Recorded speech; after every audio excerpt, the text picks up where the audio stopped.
last time you bought a used vehicle at a great deal, did you think this might be the case? The National Highway Traffic Safety Administration conducted research that discovered more than 450,000 vehicles are sold each year with false odometer readings, costing American car buyers more than $1 billion annually.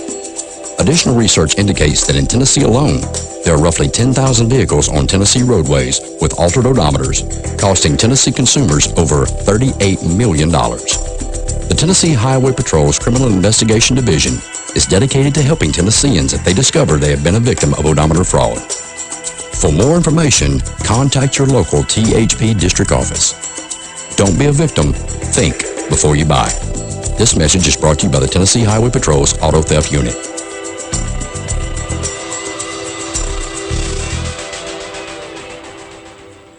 If you want to know what's going on in Clarksville, listen to WJZM Radio and worldwide at WJZM.com. WJZM is Clarksville's most dependable radio station for local news and current events. So, how's it going living with her? Really well, man. But different than I expected. Oh, yeah? Yeah, I didn't realize how opposite our taste in music is, but I'm warming up to hers, you know? And we have different schedules, but we make time to eat together. That's great. Hey, here's my cab. You need a ride? No, I'm good, man. She's pulling up right now. Hey, Peaches. Hi, Mima. It doesn't matter who your driver is, as long as it's a sober one. Booze it and lose it. Brought to you by the Tennessee Highway Safety Office, helping you arrive. It always seemed like no big deal at the time, but son, you better be listening when I tell you don't drink and drive, 'cause we'll be out there waiting around each hill and dale, and if you're drinking and driving, we'll haul your butt to jail. Hey, hey, hear me say, from Morristown to Monterey, and everywhere in between, blend smart, you know what I mean. Paid for by the Governor's Highway Safety Office. Since 1941, serving the public interest. WJZM Radio, Clarksville, Tennessee.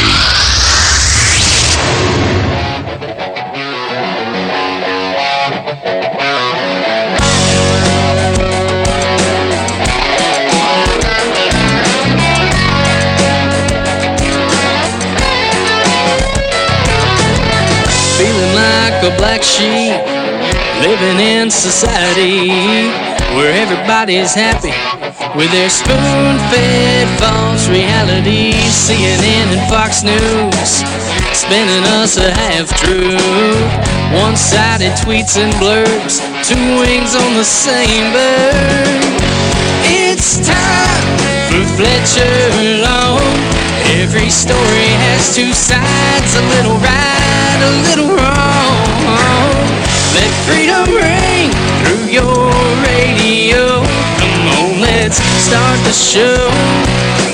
One thing I know for certain, the truth is in the long version. Spent 18 years in the courtroom, knows the system's broken. Warrior for justice, truth unfiltered. Some people call him the bow tie killer. It's time for Fletcher Long. Every story has two sides, a little right, a little wrong.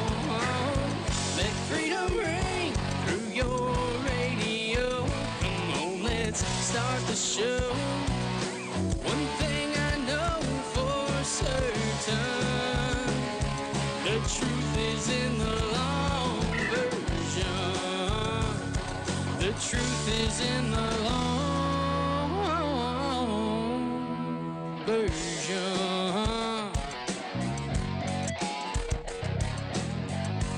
And good morning, everybody. Coming off of a holiday weekend, this is the long version. You can become a warrior for justice by going to longversionw4j.com and hit the join us button. It's $100 a year. Or you can donate. There's a donate button there. You can donate at any level you would like it. We take these funds and keep this message on air. And it's apparently a message, John Michaels, that people seem to prize and value because Randy Fincham just absolutely knocked it out of the park with that theme song. That's the song that we played an acoustic version of a few weeks ago that Randy said he was going to go into the studio and cut, and he did. And I can't thank Randy enough. And I understand Billy Lee was involved in the recording of it too, and you know, we've had his significant other, yes, Amanda Joe, on twice. But a lot of talented people that have, by their actions, shown. You know, my mother used to always say that actions speak louder than words, and I'm sure that's not something that originated with her, but it was something that she often said and still says. But people, by their actions, tend to demonstrate how very important they deem the long version to be. For Randy to go in completely gratis, and, you know, he is a professional songwriter. I mean, that's what he does. I mean, and to go in and to get studio time and to lay that down like he's done. That would cost you a lot of money. That, you know, I was trying to tell my dad that. I can't even fathom what that would have cost. More than $2.98. Yeah, wouldn't it? It would have been, yeah. I mean, that would have cost. It would have been expensive. I mean, that is tremendous what he has done. And that song is just flipping fantastic. The lyrics, everything. I just love the song. I think it's fantastic. So anyway, that's the new theme song. We may go off air with the other one. I don't know. But, I mean, I love the other one, too. But the other song was written about me when I was a lawyer. Yeah. We could go out with that one. It was not written about me as a radio host. It was written about me. The bow tie killer that they're describing in the rap song was because of what I did as a lawyer. This particular song, which I think is entitled The Long Version. Yes, that's correct. Is written about me as a radio host. I am no longer a lawyer. I don't want to be a lawyer. I don't think back too listfully about those days. You don't look fondly. I do not. I don't sit around and long for those days. It was killing me. It was absolutely killing me. But the reason it was killing me is the reason why this show exists, because the justice system is broken, and the things that we talk about is exactly why that it is broken. And we'll have stories about that today. We can fix it. The good news is there is a fix, but in order to be a fix, we have to once again regain what made us Americans in the first place. True. And that was our willingness to criticize leadership and government and demand more of the people whom serve us than what we're presently demanding. Now, I talked last week about a conglomerate interested in the long version. They're still interested. I will not be discussing that any further because I'm now subject to a confidentiality agreement. That is common in negotiations of this type. Yes. That when you're dealing with entities that are fairly have a broad expanse, they will require you to enter a confidentiality agreement. I'm honored that I've even been asked to enter one, but I have entered in a confidentiality agreement, so you won't be hearing any more about that topic until such time there is an announcement. I've signed those before. Huh? I've signed one before. Really? Yeah. That's pretty cool, John Michaels. Tell us about the time you signed a confidentiality agreement. I can't. Oh, you're still subject to it. It's still in effect, yes. Oh, yeah, you're still subject to it. Okay. Well, I know this. I had a guy that was on this show that a major television network was negotiating with him about a television project of his that I believe is going to go to air, and he was subject to one. He couldn't really tell me anything about it. I'm not going to mention who it was, but speaking of guys formerly on the show, have you heard the news about Neil Shelton? No. For those of you that don't remember, and you may want to go back and listen to the July 1st podcast about Neil Shelton straight out of Mayberry. But Neil, we interviewed him for 2 hours on the long version. He had also been the subject of several articles in Community Digital News that Michael Volpe authored. Well, now a major, I mean major as in was one of the directors in the movie Face Off with Nicolas Cage, Tommy Bull, one of the big directors in Hollywood, is now going to make a movie about Neil Shelton. Oh. He has a copy of my interview that that kind of will help him storyboard the movie because of the topics. I'm sure he's got all of Michael's articles too. But they have obtained and have announced that Neil Shelton will be played by Nick Nolte. Really? Yes. Nick Nolte. Nick Nolte will play Neil Shelton in the movie, and we will discuss. And I keep telling you guys that I'm interviewing significant people. And a lot of this one here, I have to say thank you to Michael Volpe. Volpe put me on this guy. Volpe really kind of discovered this story, and he fermented it and harvested it, and kind of brought a lot of national attention to Neil Shelton's story. Neil Shelton was the guy, if you will recall, that they locked up for something that wasn't even illegal and he didn't do in the first place. Yeah. And while he was in jail, they scurried his divorce through. And you can imagine how well he did since he was pro se in the divorce. Yes. And he was in jail and couldn't even get to court. Couldn't even appear. Basically, he gets the hell beat out of him, exactly what you would expect to happen.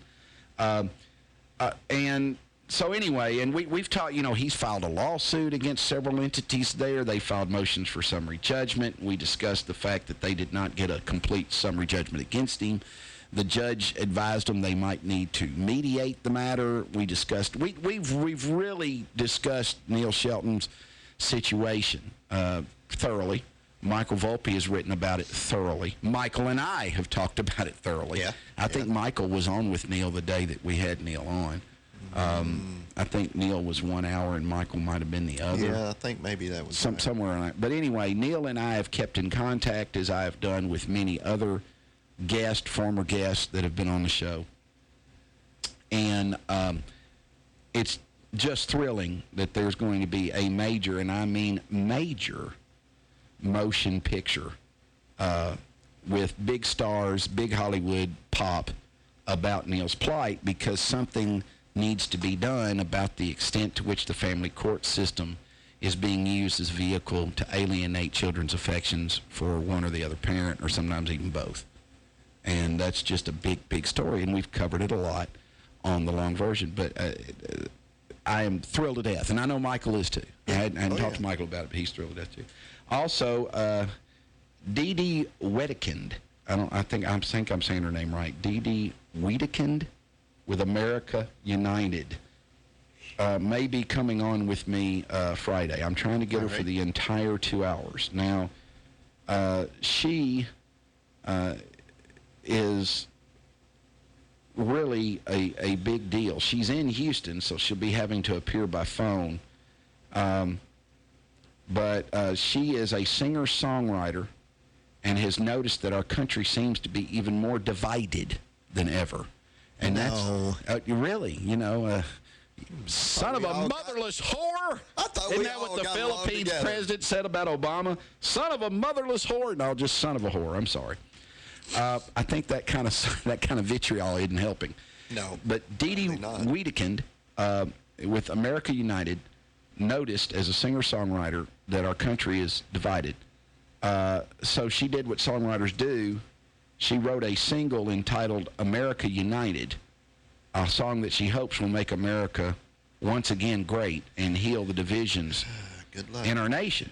And it's produced, it was produced in Nashville by George Hare, who's with Mark Lowry and the Gaither Vocal Band.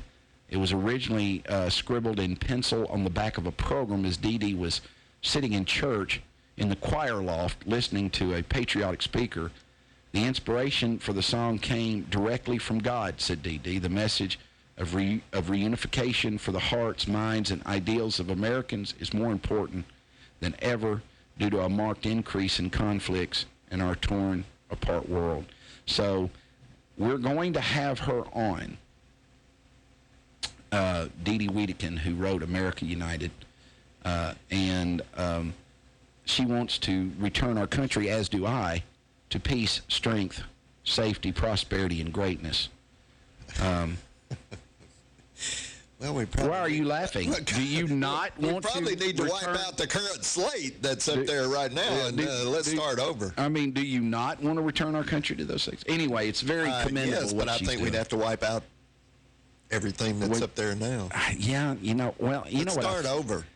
Can we do that? Well, can we constitutionally? Sure. That's what the right to bear arms is about, is the ability to revolt and overthrow the government should you deem that they are no longer governing by the consent of the governed. That's what the intent of it was for all you people that want to talk about that. Now, Dee Dee is presently in L.A., so her coming on from 9 to 11 on Friday would mean she'd have to get up pretty early. Yep. But she is a big deal. Again, this is a tremendously important and significant guest that the long version is bringing to you. So I hope you will. Michael Sweet. Michael Sweet. I had no idea, John Michaels, and I'm blaming you for this because I had no idea what a big deal Michael Sweet is, but I have gotten tweets and messages from all over the country from people who... Yeah, he's been around a while. Who were blown away. And he stuck around for a whole hour. Yeah, he was here a whole hour. Supposed to just be on for, 20 minutes? Yep, that's right. That's exactly right. I'm speaking at the Rotary Club today. Oh. Yeah, at noon. I don't know that I'll be able to come with players, but I will be speaking at the Rotary Club at the Memorial Building in Hopkinsville, Kentucky, should anybody want to come. It's about middle school football. So I'm thrilled to death about that. And y'all have a game this We have a game weekend? Yes, we have a game this week. I mean, We did sure you have one this past weekend? We didn't have one this weekend, okay. but we had Was it one on a Tuesday holiday? night. We beat Union County in Morganfield, Kentucky. We had to go to Morganfield, Kentucky to play them, which was quite the odyssey. Yes. But we did win. I did not like how we played, but we got the W. Yeah. So I guess that. Even when it's what do you ugly. think about the Philippines president calling Obama a son of a whore? I'm not going to touch it. I mean, have you ever heard world leaders discuss each other in such a manner as that? I think that's why I said I think we probably just need to start over. I mean, that is exceedingly poor taste. I don't know if I were president. A lot of things in poor taste. If I were president of the United States and you talked about my mother that way, we might just be... You might have a scuffle? We might be in a war. that might be enough for me to... No, you can't. Obviously, that would be terribly inappropriate for the president to respond in that manner. But what in the world are we thinking? That is such... I mean, that is such... You might not like Obama. And I might agree with you, but I'm not going to sit here and call his mother names. And I come from an era where that was... well, I mean, what if he had called Trump's parent, mom that? Well, it'd be just as bad. Yeah. I don't think that Trump's mother deserves to be... I never hear anything about Trump's mother. Does anybody ever hear... I never hear anything about Trump's mother, but I really think that's inappropriate. There is no way that someone is supposed to be referring to people's mothers in that manner. I've got some more police stories that have been sent to me that I'm going to cover in the next segment. So you're going to want to hang around for that, including a Florida town which has been forced to disband its police department for being a speed trap.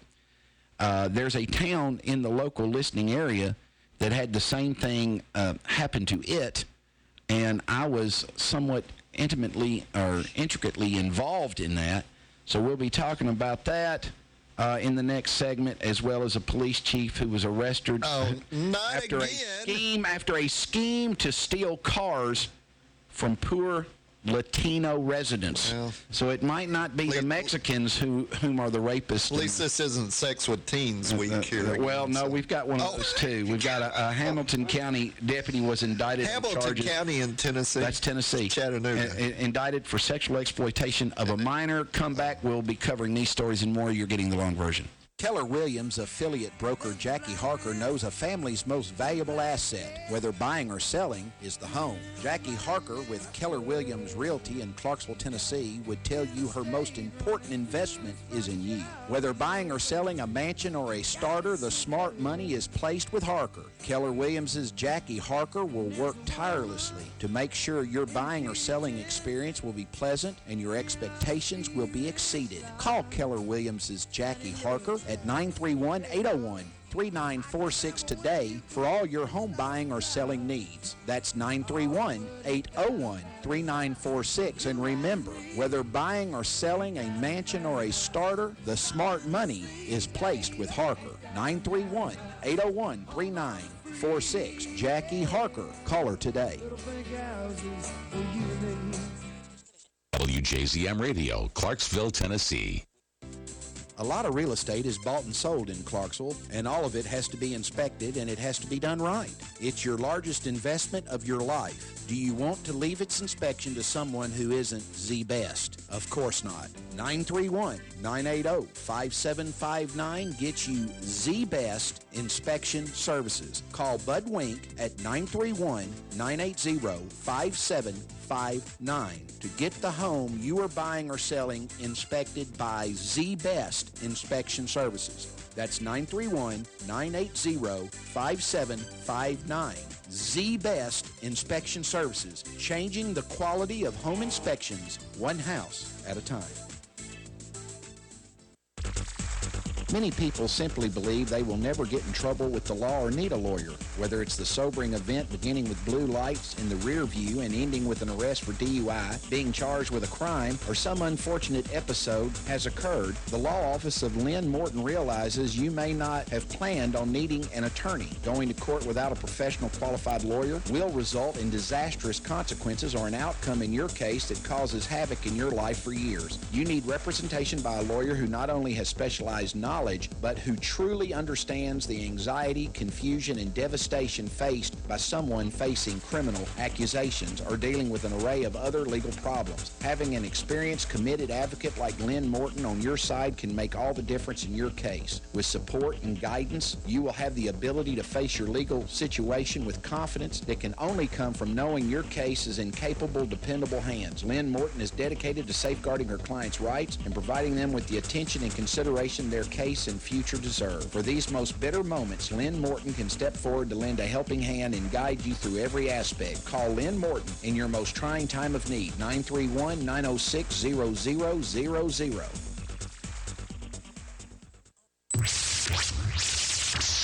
Since 1941, serving the public interest. WJZM Radio, Clarksville, Tennessee.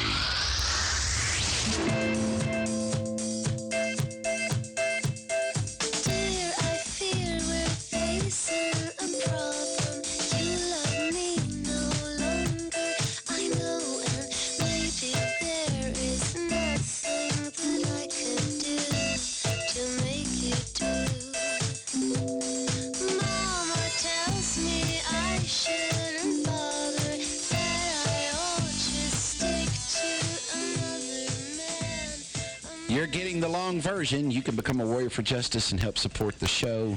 Please help us. And how can they do that? We need you to stay on air. Go to Long Version on the internet. Long Version,4j.com. They've got a join us icon that you can click, and with PayPal, it's $100 a year, or you can donate at any level you like. Any amount? Any amount you like. $5? Give $1. $10? It doesn't matter. 50? Whatever. 25? 50,000? Whatever amount. Whatever money you give, we will use to help expand the show into other markets in order to give us the greatest amount of exposure and audience, the largest number of people, so that we can help spread the message that the answer to fixing America, particularly its justice system, is to insist on being Americans. That means criticizing government, making our voices heard. You know, much like Colin Kaepernick. And I'm going to say that... Well, they keep putting that out. Boy, they do. When I stand up for the national anthem, if I were standing up for what America is, I wouldn't stand up either. True. But I'm not. I stand up for the national anthem to give respect to conceptually what America was designed to be, because I believe so vehemently in what America was designed to be. A land where people were free and where people could worship as they wish, where people were free to criticize the government without fear of reprisal, or where people could not be denied their life or their liberty without due process of law, where people were entitled to put their cases to a jury of their peers, where people have an opportunity every 4 years to stand up and overthrow their government in a peaceful way. That's right. All of those things are laudable components that are worthy of respect. The ideal, it's much like Christianity. That's today's Meeks and Meeks theological moment. Number one. If I had to rely on the way in which humanity exemplifies Christianity, if humanity was my example, I wouldn't be a Christian. But that's not the example. You know, Christianity is a laudable institution because of what it teaches and for what it stands, not necessarily the way in which we implement its theology. The way in which human beings implement its theology, it's inherently flawed and superficial, and all the other problems we have with being human. All of the other... all the other good stuff that goes with it. All the other good things that go with, you know, for all the people that want to say that they cannot be Christian because of the many atrocities perpetrated on humanity under the banner of Christianity, to them I say, well, those were human beings that would have committed those same atrocities under any other banner. But what makes one a Christian is the belief in the institution and the ideology that was espoused by the only perfect human being, in my mind and estimation, that has ever lived. And that's Jesus Christ. I cannot find any fault in anything, any words that were ever attributed to Jesus Christ. No, even Cliff says... Even Cliff says, all right. Even he says if people would follow the words in the Bible, you know, a lot of the, you know, things that it talks about, this would be a good place. So, you know, the Cliff Ritter revolt against Christianity is really more about his revolt against humanity, and humanity's revolting. Yeah. I could, you know, he has a point there. But I don't, that's not the end of the analysis, as the boys at Meeks and Meeks would want you to know. That's right. That's not There's more to the story. You're supposed to have some reverence for the ideal and for the concept. And that's America to me. America to me is an ideal. It's a concept. It's the conception. It's the very conception of freedom. It's the very conception of liberty. It's the very conception of rule of law. And these are concepts that are worthy of respect and to which to pay homage. Yes. So I don't have trouble standing up for the national anthem, but if I were standing up for this government, if I were standing up for what America is today, if I were standing up for what America has done to black and poor people, I wouldn't stand up either. But I'll tell you this, I'll stand up, and as long as I have power, for Colin Kaepernick's right to make the nonverbal expression that he has made. What he is doing is very American. That's one thing we can agree on. Right. So do I. So, I mean, he has a right. He does have that right. And if people don't want to trade with him, I will mention that his jersey has become the highest-selling jersey among the 49ers merchandise inventory. So there's apparently some, and there's something there's something else. I have learned, or I've been told by a source that I believe to be credible, I have not been able to confirm it, that Colin Kaepernick's full expression of why he was not standing up for the national anthem was that, one, America's oppression of minorities. But the second thing that he said, that I've been told that he said, was that he also was upset that America was about to elect a woman who should be in jail. Now, I have not been able to find, I've looked, I've not been able to find where he said it, but the people who have told me that he had said that, particularly the main source from which I'm getting it, are people whose credibility and integrity I do not question at all. And you know what? If that is what he said, then, I mean, if he doesn't want to stand for the national anthem because he's upset that he thinks the country's going to elect Hillary Clinton and Hillary Clinton is a criminal, then, again, that is his right to make that expression. That is, even if you disagree with what he's expressing. And he can go vote in November for the candidate of his choice. And that's what makes this country great. Yeah. Is that in a lot Even of countries, if you were in the choices. Philippines and stood up against Duarte, who said that Obama's the son of a whore, which I don't know that I've ever heard a world leader say that about another world leader. Not that I can recall. But anyway, if you were in the Philippines, you might lose your life for that expression. In America, you don't. And that's what makes America the concept, the ideal, something that is worth people committing and paying the ultimate sacrifice to defend and protect. Yes. And you know what? It's funny because the Colin Kaepernick thing was being discussed around the old coaching staff. And I would imagine. It was. It's been a topic everywhere. And I'm talking about around the Hopkinsville football program. And I want to say that, many people had different and variant views on it. And they have a right to have those views. People wanted to know what I thought. And I told them exactly what I've said on air. But one of the guys who was most ardently in support of Kaepernick having the ability to make the expression he made, the guy that it offended the least was a war veteran. Really? Yeah. I just love that about the military. I just love that about the military. The guy that was the least offended was the guy who had paid the highest price in the defense of his right to do it. The guy that had fought. That's what he fought for.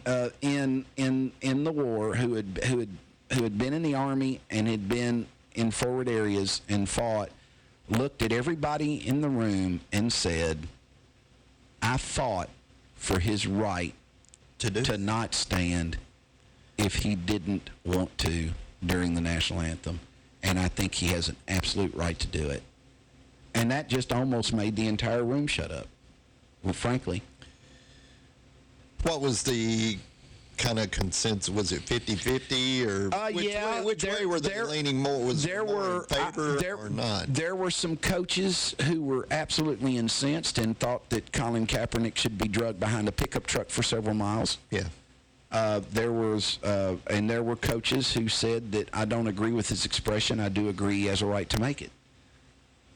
But when the one coach who had been in the Army and had gone to battle made the comment he made, that kind of ended the discussion right there. And I agree. And I just love the fact that if you ever want to know what liberty means, go ask someone who's put his life on the line in defense of it.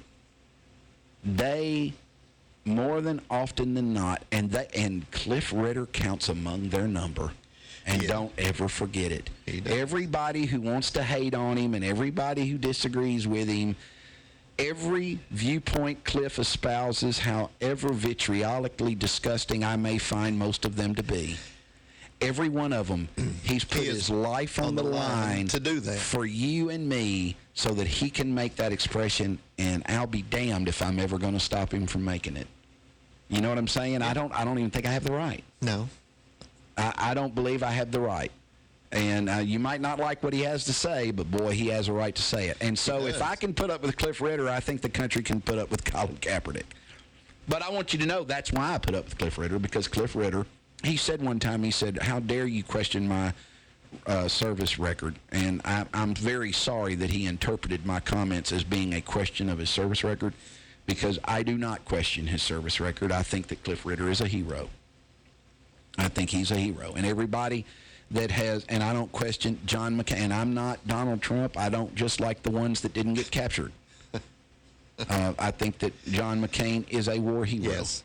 I think, I think that all of these guys are heroes. But if you ever want to know what liberty means, go ask the people who have been willing to pay the ultimate price to defend it, because they seem to get it. They do, don't they? They all do. I mean, they really do. That's just one of those things that I have noted throughout life, and I view soldiers and police officers differently. Soldiers are soldiers, police officers are soldier wannabes.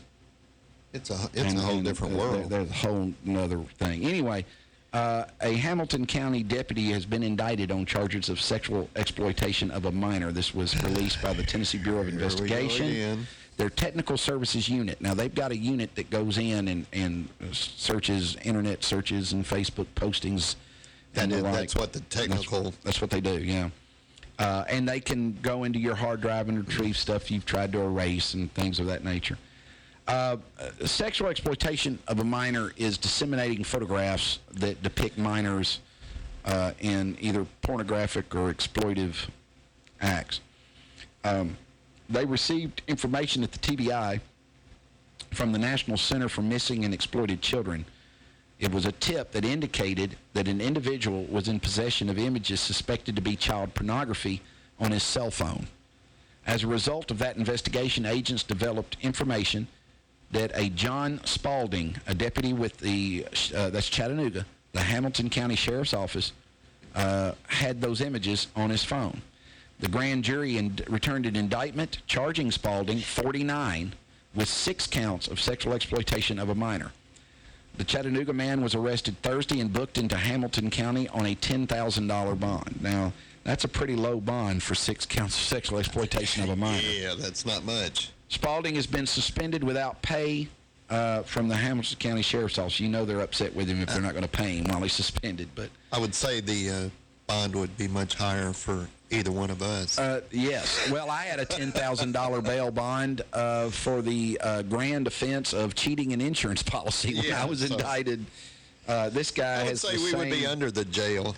Yes. Yeah, no, if anybody wants to know whether or not police officers charged with an offense still receive some benefit from having been members of the Thin Blue Line, then you don't listen to this show with much frequency, is all I can say.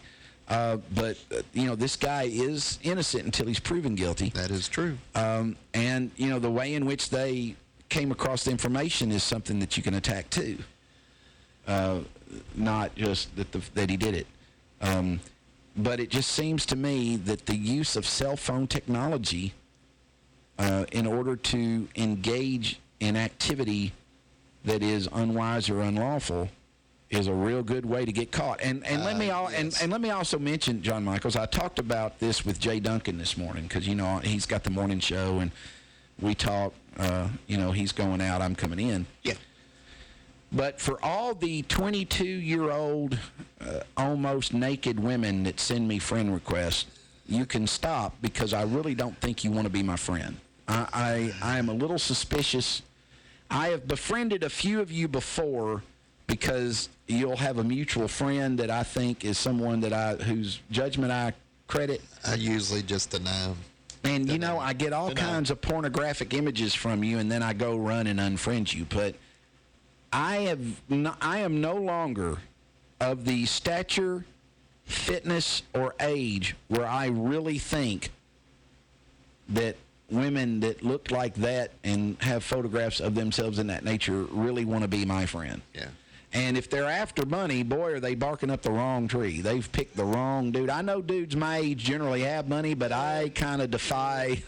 I kind of defy the stereotype. All you have to say is we're in radio. Yeah, we're in radio. That ought to be enough for you. This is not the Excellence in Broadcasting Network. No, and only a very few make a lot. Anyway, I just want to say that if these people are trying to friend you and you're accepting friend requests from them and you start getting pornographic images of children and stuff, you better watch out because it appears that they can find this out. I mean, the TBI received a tip. Well, it could be setups, too. And they very oftentimes than not. I used to always laugh on these, what they called hooker stings. Yeah.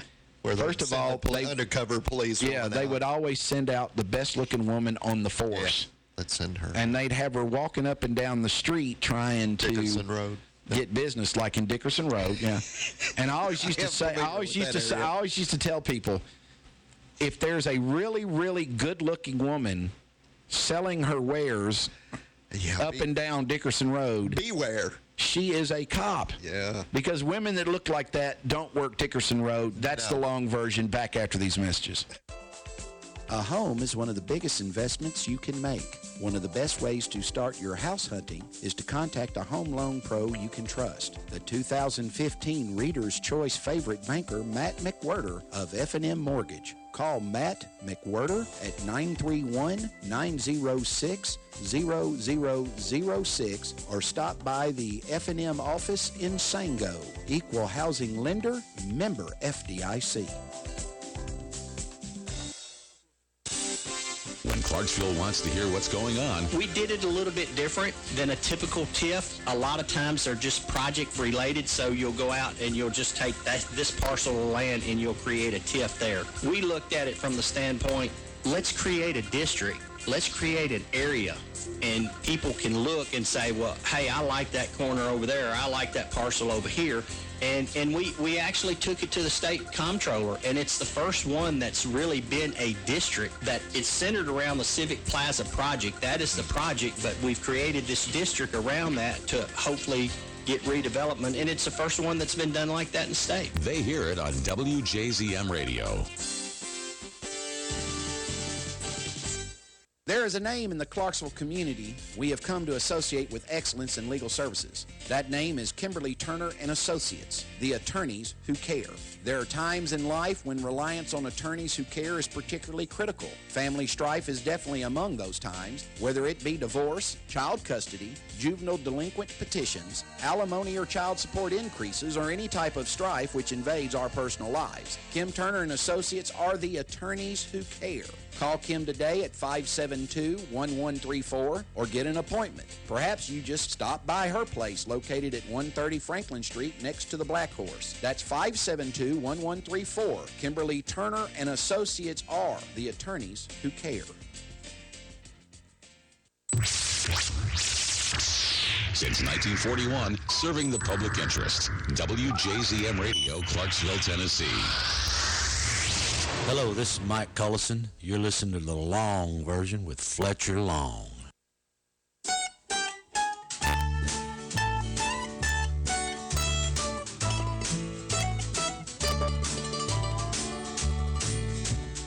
Oh, what a sight I must have been when I realized our love would end.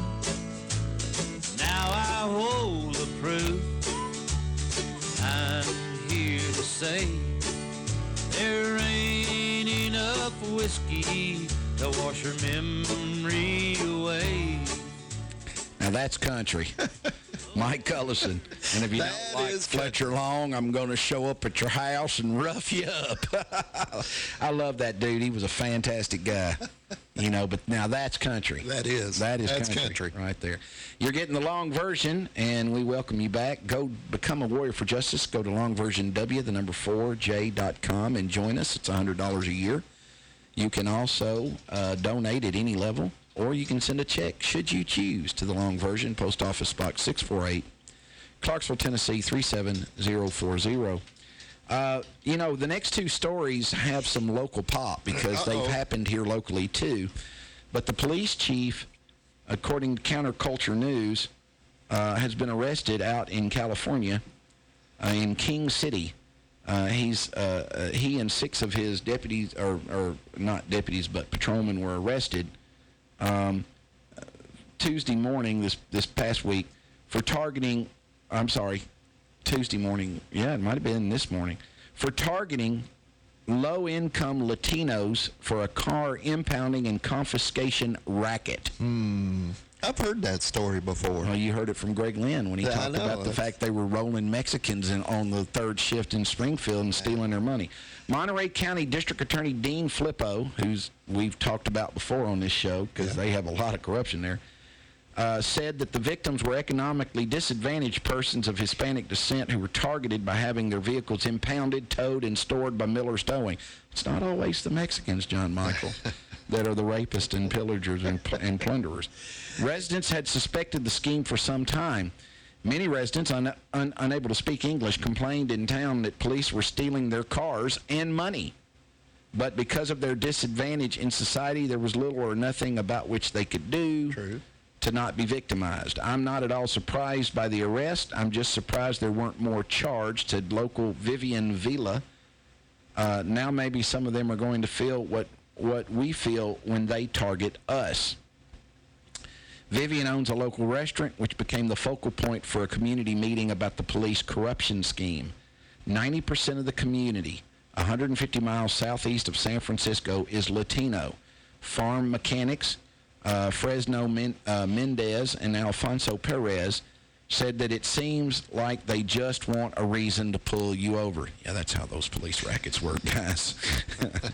Acting Chief Assistant Monterey District Attorney Terry Spitz confirmed ordinary citizens again and again told us they didn't trust the police.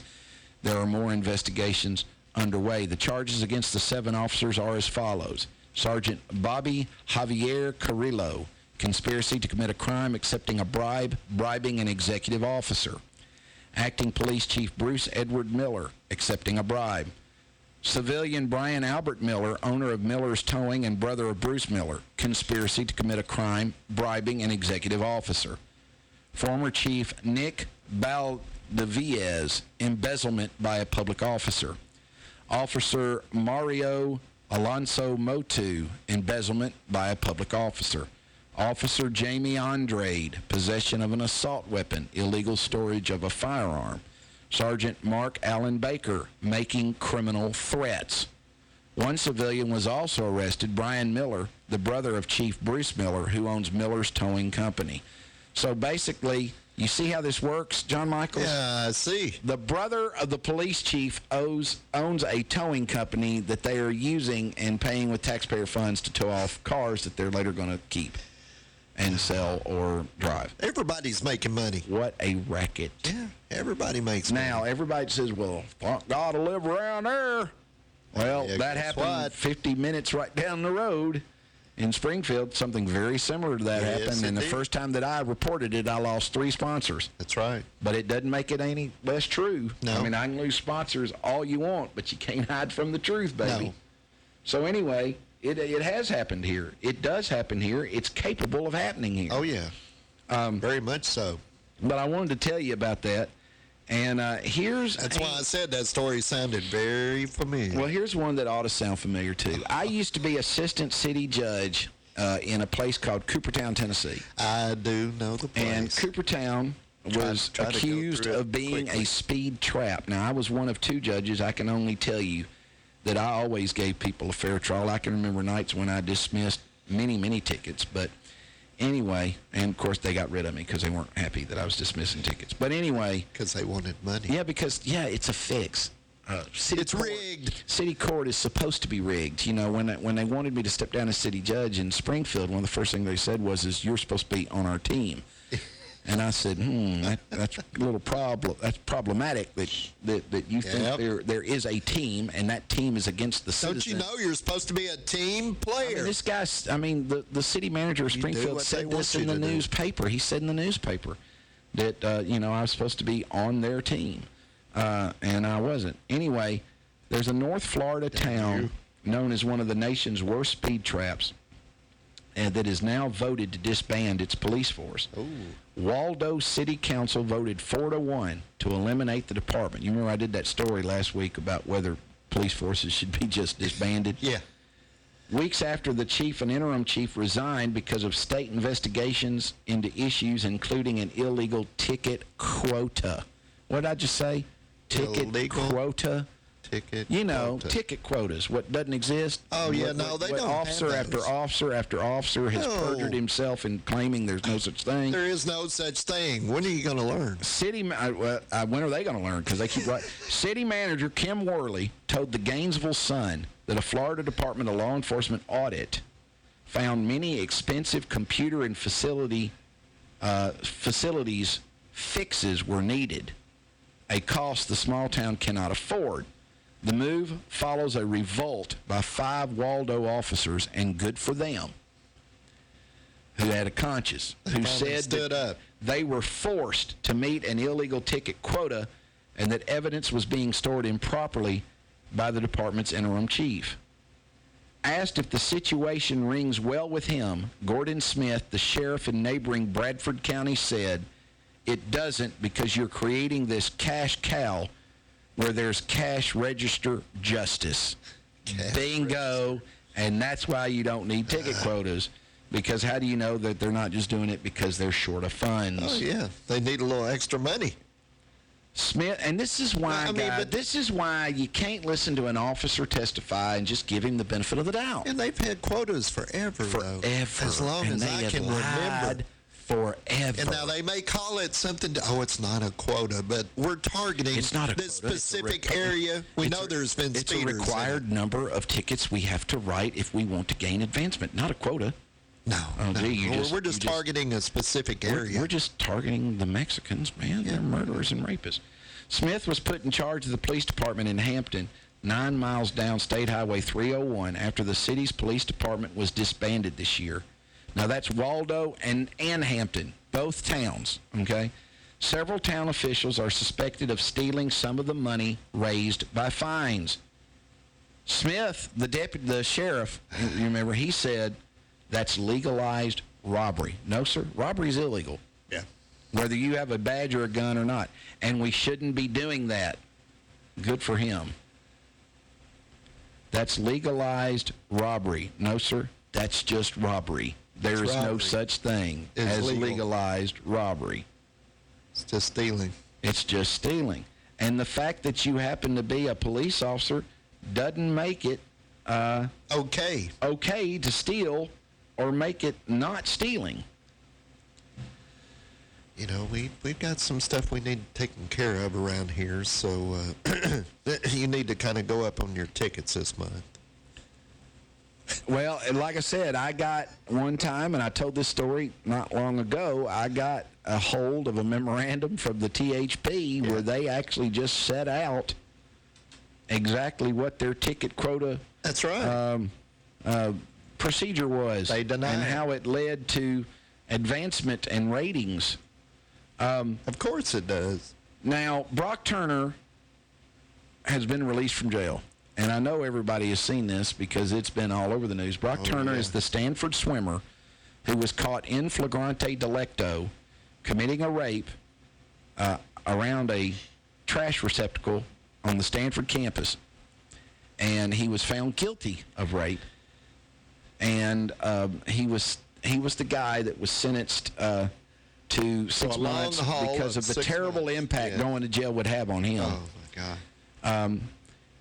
He served He's ruined. he served about 45 days, which is 5,020 days shorter than the maximum sentence that he faced of 14 years and 2,100 days less than the 6 years prosecutors requested, and 93 days shorter than the meager 6-month sentence the judge gave him.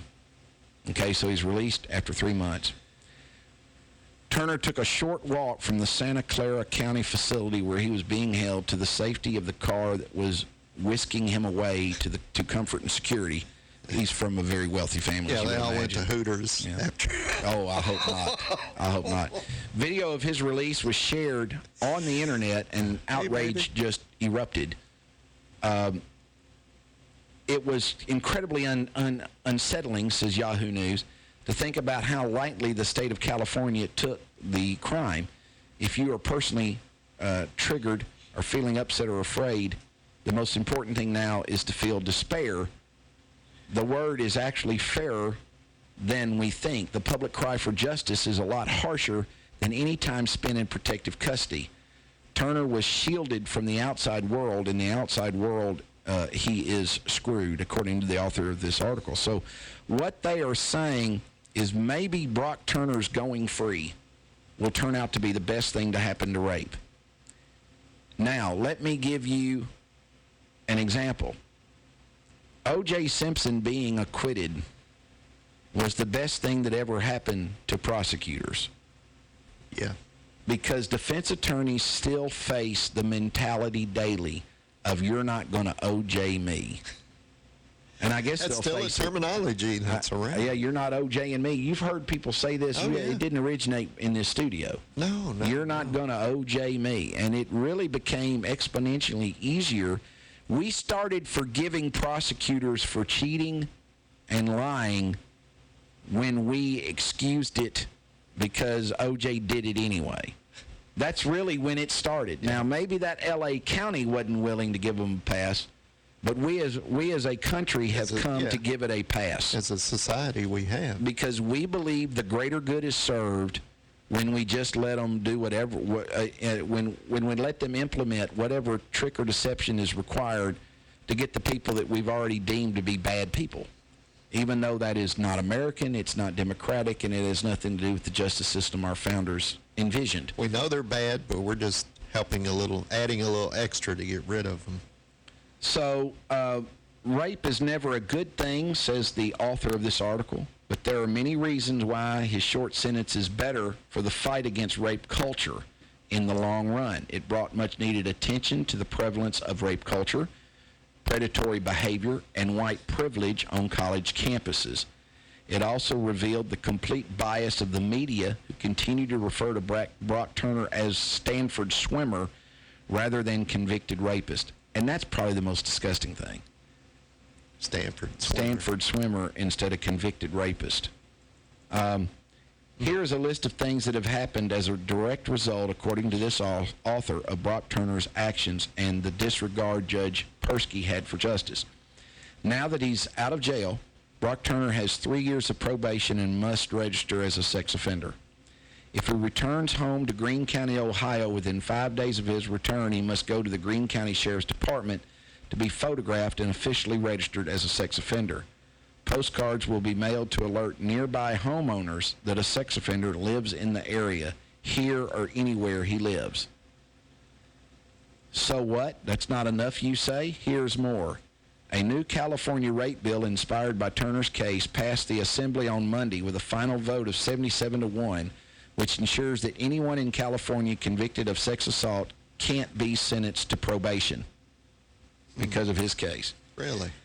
This woman's case is receiving the media attention that it deserves. On the exact same day Judge Persky gave Brock Turner a lenient sentence, he doled out another outrageously small punishment for the brutal beating and assault of another woman. Now her story is being told. Rape statistics in general have been called into question, specifically that they are too low. It's finally being revealed that underreporting and murky definitions of rape have made sexual assault seem like far less of a problem than it is. Stanford students are just one student body demanding more accurate reporting. A public effort to unseat Judge Persky has been born.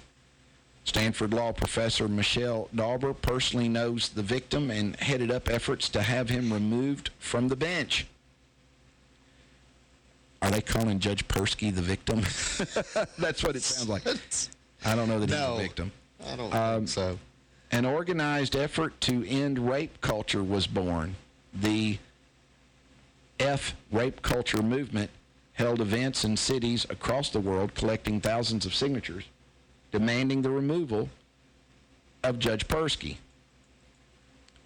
Shout Your Rape storytelling and a hashtag Shout Your Rape has trended as a means for women to talk about their assault and fear or shame associated with it. MoveOn.org started a petition to remove Persky that circulated the internet and received nearly 250,000 signatures, and a Bay Area billboard called on the California Commission on Judicial Performance to remove Judge Persky. Judge Persky was removed from hearing a sex assault case after the DA doubted his confidence to make sound decisions. And in a small but important victory, Persky has removed himself from all criminal cases. He has voluntarily recused himself and will only hear civil cases as of September 6th. But at the same time, this gross judge is defending his job and asking for money to support his anti-recall campaign, which we can still fight in this Yahoo News article, they're saying. We're going to go to break and come back with more of the impact Brock Turner has had on rape culture, according to the person on Yahoo News. You're getting the long version.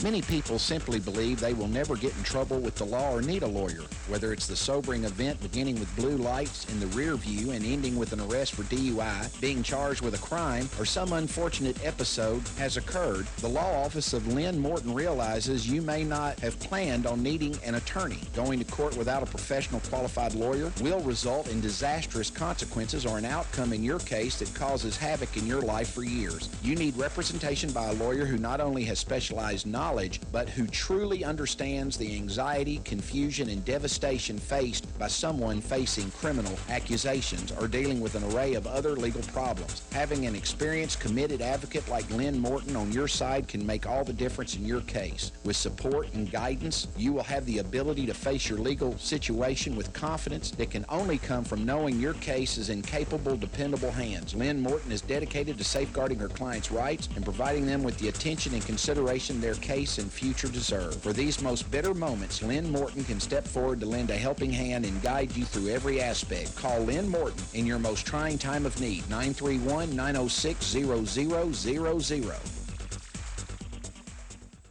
WJZM Radio, Clarksville, Tennessee. Keller Williams affiliate broker Jackie Harker knows a family's most valuable asset, whether buying or selling, is the home. Jackie Harker with Keller Williams Realty in Clarksville, Tennessee would tell you her most important investment is in you. Whether buying or selling a mansion or a starter, the smart money is placed with Harker. Keller Williams' Jackie Harker will work tirelessly to make sure your buying or selling experience will be pleasant and your expectations will be exceeded. Call Keller Williams' Jackie Harker at 931-801-3946 today for all your home buying or selling needs. That's 931-801-3946. And remember, whether buying or selling a mansion or a starter, the smart money is placed with Harker. 931-801-3946. Jackie Harker. Call her today.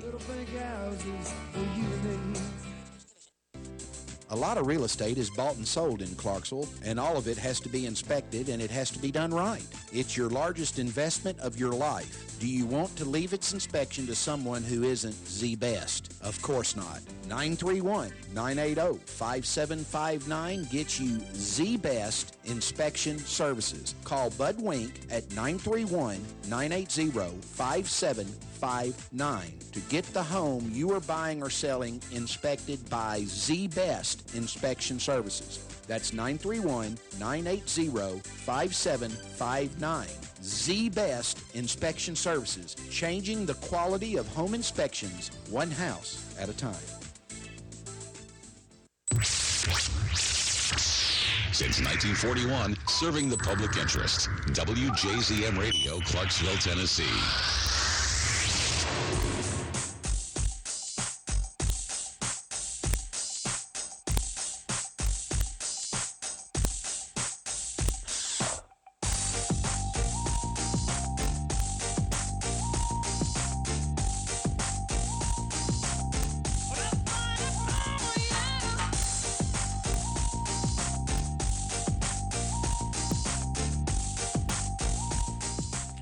You are getting the long version, and you can become a warrior for justice by going to longversion4j.com and hit the Join Us button.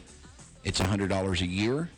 You need PayPal. And don't prorate it. Don't prorate it, or you can donate. Today. There is a donate button. You can donate at any level you wish. Or you can send a check, should you choose, to the long version, Post Office Box 648, Clarksville, Tennessee. The old-timey way. 37040. Now, when we went to break, we were talking about the Brock Turner impact on rape culture and the proposition by the Yahoo article's author that it will, in the long run, help. One thing that's happened is Brock Turner's parents are now fearful that their convicted sex offender son may face threats and violence as he returns to the suburban Ohio home where they live. So they've called in the police for backup security. Dan and Carlene Turner have asked local police to help them deal with protesters outside their Sugar Creek Township house and to keep an eye out for possible death threats against their son. Now again, this has been really criticized. Listen to how they refer to him. The 21-year-old former Stanford swimmer. Now they never referred to Brandon Vandenberg as the former Vanderbilt football player. No, they never referred to Beatty as that. They were always they're always referred to as the convicted rapist. Yeah. They never call them sexual assaulters or anything like that. Well, anyway, the former Stanford swimmer. The 21-year-old former Stanford swimmer was released from a California jail after serving half of a meager 6-month sentence for sexual assault. Now, look at how for sexual assault. Yes, rape is a sexually assaultive offense, but it's rape. He's expected to serve his 3-year probation at his family's house. Ohio police say that they're monitoring the social media and tracking all threats. Everybody is always concerned about death threats, a law enforcement source told TMZ. Protesters are expected to descend on the Turners' home throughout the weekend, although it's unclear when the family will return from California. Neighbors in the Greene County subdivision are not thrilled about Turner's looming arrival. While he must be registered as a sex offender for the rest of his life, which means he can't live near, work with children, or travel without the law enforcement consent, residents are still worried for their safety. Now, I'm going to say this. I don't think Brock Turner poses any risk of harm to anyone's safety. No. I mean, first of all, everybody knows who he is. I mean, he's going to have 1,000. Probably more to himself than he does anybody else. To have someone like that in our neighborhood who isn't very friendly to young women, I just have an issue with. The former Stanford swimmers in our neighborhood. Yeah. Let's get him out of here. That sounds a little judgy there from this cat, doesn't it? Yeah, just a little. Today's second theological moment, brought to you by Beeks & Meeks Attorneys, is judge not lest ye be judged. To have someone like that. I know. But they may agree with the Turners on one thing. Worried neighbors are also frustrated with the hordes of protesters marching through the subdivision. Another neighbor said a group of demonstrators left profane chalk messages on the sidewalk in front of Turner's house. Graphic slurs young children might see. The protesters are targeting their anger towards the wrong target. Go protest your congressman, the courthouse, not the neighborhood in which we live. Turner was also found guilty of sexually assaulting Turner, who was found guilty of raping an unconscious woman on the Stanford campus, ignited a firestorm of national outrage when he was sentenced to just 6 months in jail. Judge Aaron Persky could have sentenced the individual to 14 years behind bars, but insisted a longer stint in prison would have a severe impact on the young Turner. Now, there's a picture in this article of, and this story's trending. That's one reason I read it. There's a picture of Brock Turner walking with his mother's arm through the crook of his arm. And for the parents of Brock Turner, I have a tremendous amount of sympathy for them. Yeah, and you guys, you people, well, they shouldn't have raised a monster. Well, she loves her son, and she's standing beside her son, and that's part of being family. I mean, it is, John Michaels. Yeah, I mean, that's you can't. What are people saying that's kind of creepy? Well, the way they're holding, looks like they're holding hands almost. Everybody's been very critical of Brock Turner's dad and his letter to the judge and all these kinds of things. The Turners have not done anything. Let me tell you this. There is nothing, and I mean nothing, that my 4 children could do that would make me not love them. Yeah. I'm sorry. There is nothing that they could do that would make me not love them. And I feel very sorry for the Turners. Not necessarily Brock, but I do feel sorry for the Turners. And there are no sinners that are not capable of redemption. Another theological moment. Yes. As far as Brock, I'm not going to judge Brock. Brock did something that was unwise. certainly.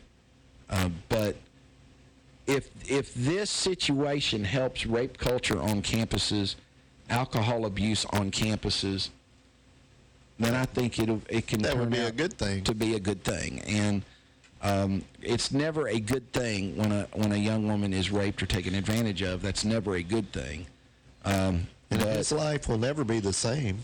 No, he's going to live a personal hell. Yeah.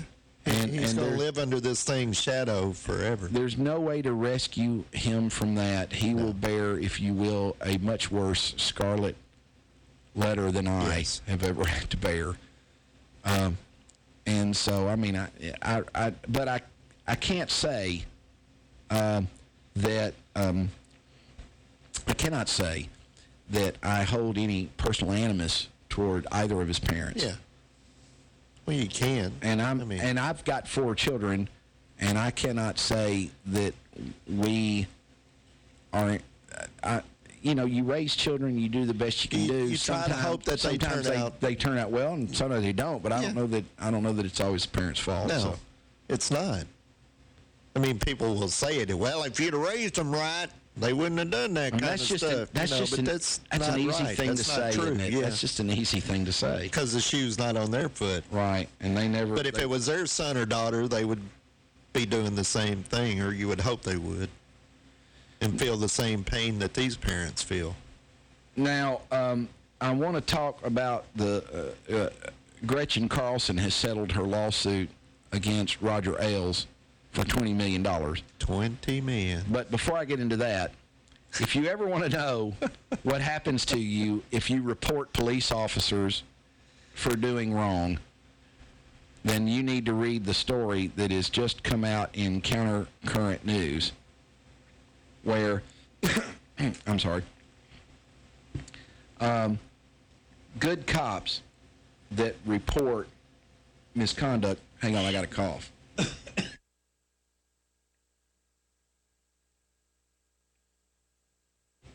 Pardon me, sorry. Police officers who are good-willed by nature and that call out and hold accountable police officers who do bad things oftentimes are targeted by other police officers. Anyone in law enforcement that stands idly by and allows... Yeah, because you don't rat out your brothers in blue. You don't do that. No, well, that's the prevailing sentiment. Yeah. And anybody in law enforcement that stands idly by and allows a bad police officer to do bad things can't really be regarded as good. However, it's important to highlight that there are good cops who take a stand against corrupt ones and also show what happens when they do, and it's not good. Recently, a white Oregon police officer turned in his chief for making a series of racist attacks and who made a series of racist attacks, and now that same white officer is receiving death threats. The chief was formally described, both those within the department and many in the community, he was formally described as a quote-unquote good cop. He was a decorated police chief. His name was Marvin Hoover. He's 56, and he's been placed on paid administrative leave.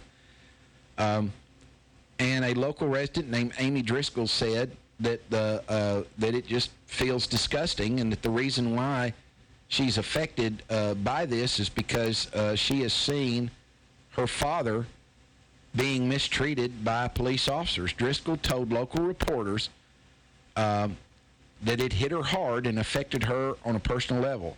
She said she talked with members of the Clatskanie City Council so she could hear directly why they allowed the chief to voluntarily step down rather than being fired while on paid leave.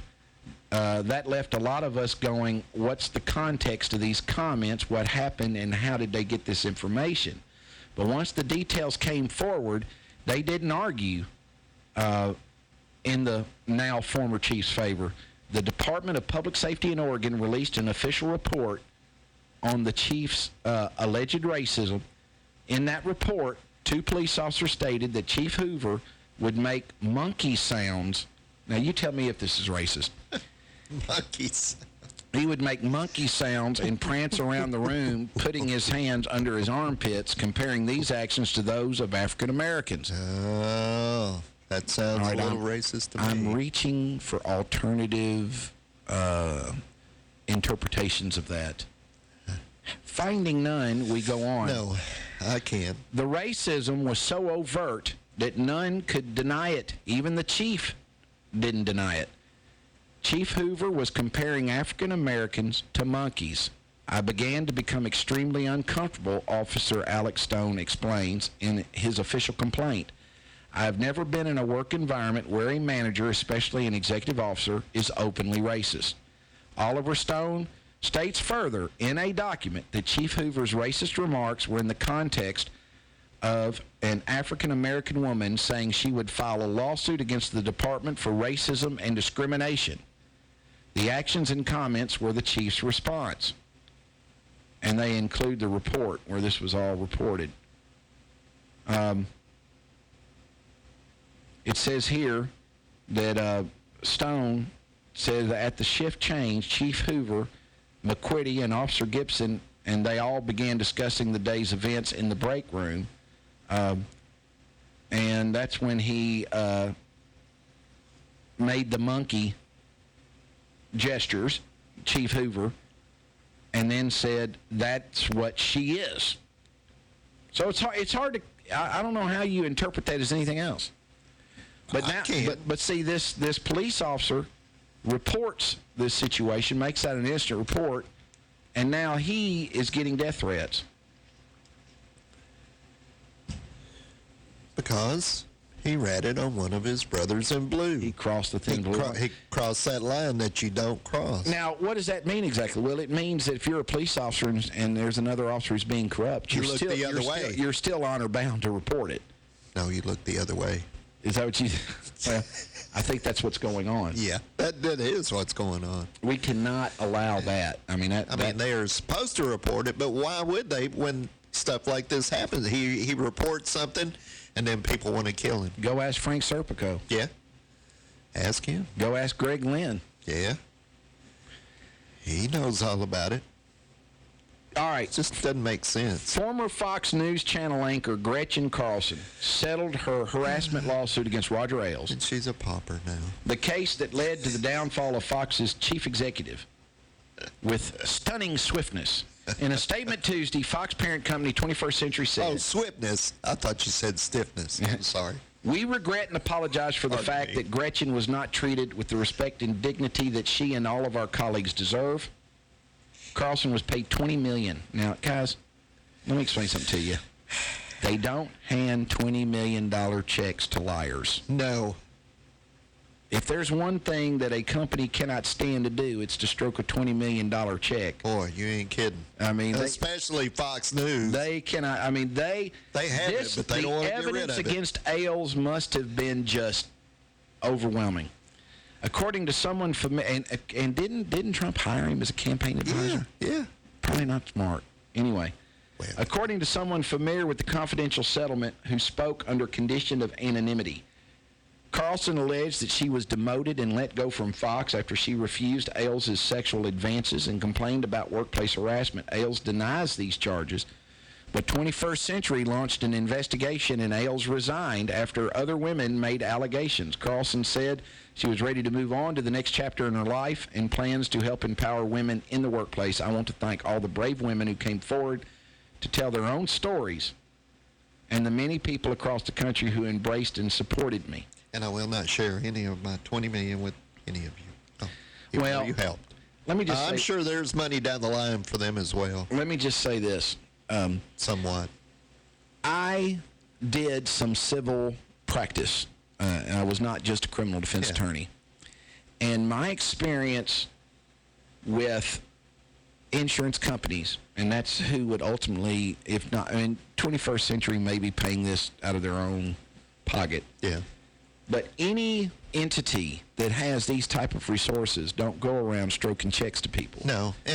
They had this proof for this case to settle this quickly, where they didn't even let it sit in an account and accrue interest in order to offset the loss. No, here you go. This evidence must have been really something.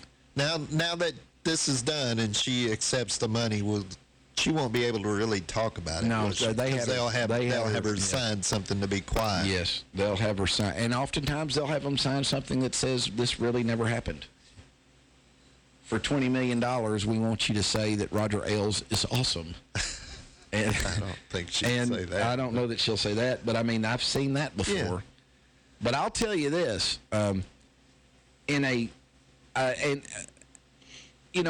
Trump keeps doing things politically that I deem to be unwise, but he keeps getting higher and higher in the polls. And we just saw that one where he had a 2% lead. Yeah, I am in polls today. He's got a 2 and 3 point leads now. Yeah. So however bad people perceive him to be, he's not as bad as the alternative in many minds. No. But I can say that I don't know that hiring Roger Ailes as a campaign consultant on the heels of this, it certainly shows that he's a loyal friend. Roger's just moved on to greener pastures. It certainly shows that Donald Trump is a loyal friend, and Roger Ailes certainly has plenty of experience in handling the news media and in running publicity campaigns. You're getting the long version back after these messages. There is a name in the Clarksville community we have come to associate with excellence in legal services. That name is Kimberly Turner and Associates, the attorneys who care. There are times in life when reliance on attorneys who care is particularly critical. Family strife is definitely among those times, whether it be divorce, child custody, juvenile delinquent petitions, alimony or child support increases, or any type of strife which invades our personal lives. Kim Turner and Associates are the attorneys who care. Call Kim today at 572-1134 or get an appointment. Perhaps you just stop by her place located at 130 Franklin Street next to the Black Horse. That's 572-1134. Kimberly Turner and Associates are the attorneys who care. WJZM Radio and WJZM.com is where Clarksville hears the news. If it's going on in Clarksville, it's on WJZM Radio and at WJZM.com. Since 1941, WJZM Radio has been Clarksville's broadcast leader for local news, sports, and current events. Depend on WJZM and WJZM.com to hear what's going on in Clarksville. If it's news, you'll hear it on WJZM Radio and WJZM.com. Clarksville's information station is WJZM Radio and WJZM.com.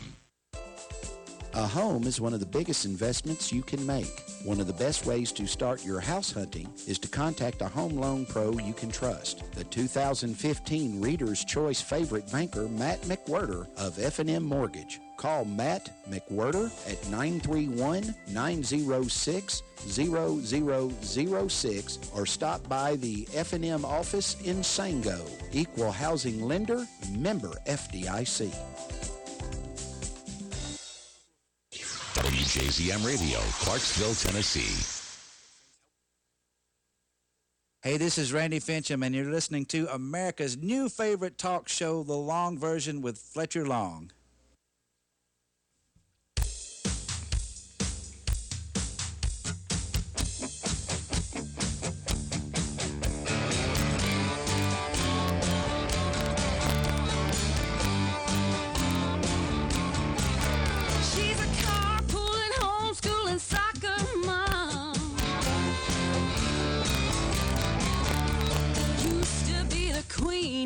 Senior prom. Tired of being tied down to her apron strings. She's stepping out of the American dream. One night a week to be a fantasy. And it's goodbye, good girl, hello. That song is written by Randy Fincham. Yes. Who also wrote the song, The Long Version. Well, he's on a hot streak. He's hot right now, man. Randy's hot. You can't even touch him. I can't even look at the kind of hot we usually talk about. I can't look at Randy. That's right. I can't look at Randy because he's like staring into the sun. When you close your eyes, you can still see him. Oh, it burns. Well, one of our listeners says that she saw a thin blue line American flag, and she's from Oklahoma. I saw a thin blue line American flag in front of a police station. Have you heard these or seen them? That's disgusting. You look. I will never salute that. First of all, guys, the thin blue line is not a compliment. The thin blue line is the. They've got it right in the middle of the American flag. The thin blue line is a statement of you will not report, a police officer will not report their own no matter what law they break. The thin, you don't cross the thin blue line. The thin blue line is not a good thing. It's not a good thing. It should not be saluted at all. In fact, the concept that your government can transgress against its citizens any way they wish and will get away with it because they are, after all, the government is not even an American concept. That is conceptually un-American. I will not salute, and to me, they have denigrated the national symbol. And I hope that everybody rises up and demands that they immediately pull from the market an American flag that has been altered to incorporate the symbol of the thin blue line. That is terrible, and you can look it up on the internet and see them. You can buy them. That's disgusting. Take that down. I don't believe that's one will fly. That's disgusting. That is un-American. It is bastardized an American symbol. It's an insult to the people that have committed their lives under that symbol and under that banner. That is disgusting. And like I said, guys, the thin blue line is not a compliment. The thin blue line is emblematical of police corruption. Yes. If I were a police officer, I would never admit inclusion or membership among the thin blue line. That's a club I wouldn't want to belong to. I mean, good Lord. Take that down. There should be a huge national outcry. I'm getting tired of this perception that police departments are entitled to preferential treatment. Aren't you? And if you're not tired of it, this is why they're corrupt. This is exactly why they are corrupt. But it's like we've said before, they are supposed to work for us. Yeah. We don't work for them. Yeah, that's the glorification. But somehow it's got bass backwards. The glorification and deification of government. Yeah. Let's take it off of police. Okay. You can just start at the top. It's the same from the top on down. The problem in America today is we work for them. Our willingness, our insistence that government is something that should be worshipped. And that it should never be questioned. It should never be challenged. If you say something bad about a police force, a government, a senator, a congressman, a governor, you're being un-American. You're un-American. That's right. The same people that will call Obama names and talk about his mother are the same people who will want to fight you if you say something ugly about a police officer. Yeah. And you want to say, what is the difference? One of them was elected to serve his country, and the other volunteered to do it. And they both get paid to do it, and they both sought the position. Yeah. It's not like they volunteered for it. No, we don't draft police officers. No. And according to all the stories that we've been reporting, it appears to come with some benefits that might be attracting some of these people. Some pretty good perks. Well, I'm not going to say they're good perks. No, but to some it may be. It seems to be attracting someone who would deem those perks as being good. And as Greg Lynn said, the first perk is the first cup of coffee and first donut that you get that starts you down that road. It starts down the road. So anyway, I get free meal today. If you want to know what I think about the thin blue line American flag, I think it is an insult to America. It's an insult and a bastardization of that symbol. And I think that citizens everywhere should rise up and say, yeah, you had us till you did this crap. Now, all that being said, there is never going to be... there's never going to be, in my mind, a reason why anyone should take up some high position and start killing police officers.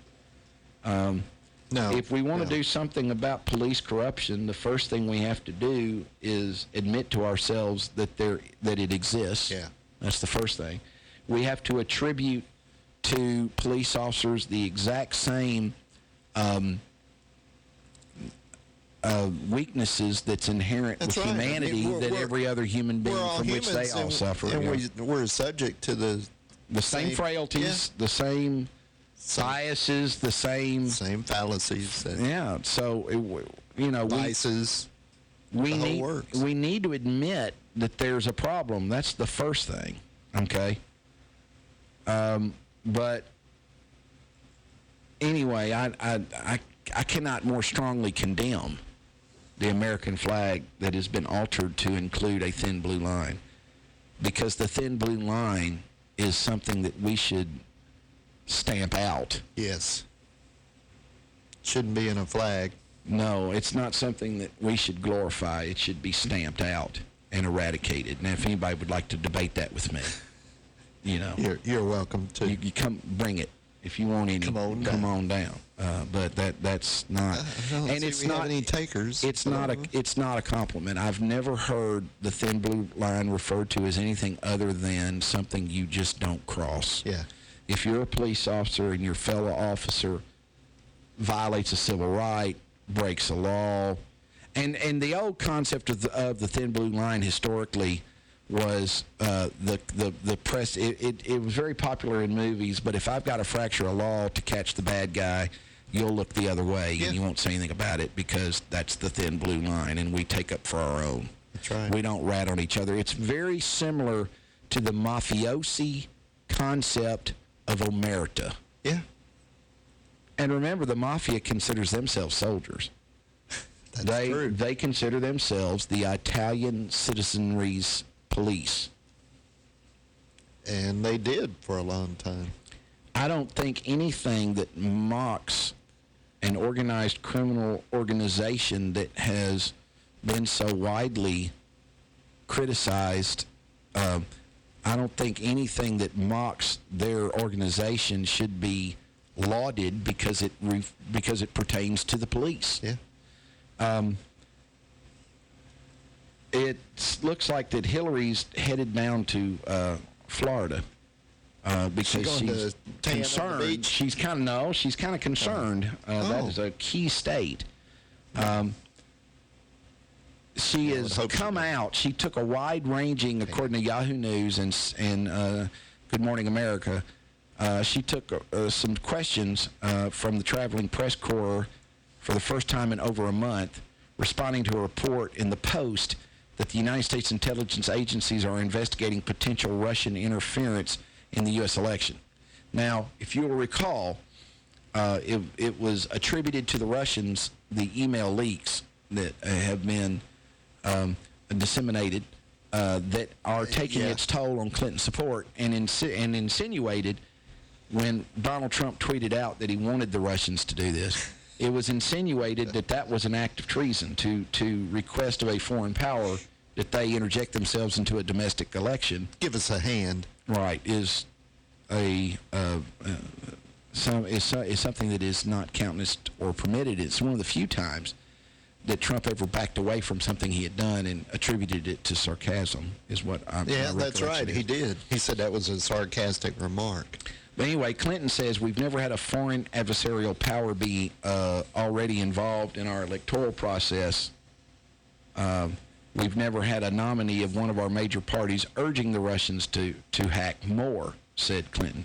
Now, I'm going to take issue with the fact that we've never had foreign adversarial powers involved in our electoral process, because that's exactly what Nixon accused the Democratic National Committee of doing, and the reason for which there was the Watergate hotel break-in.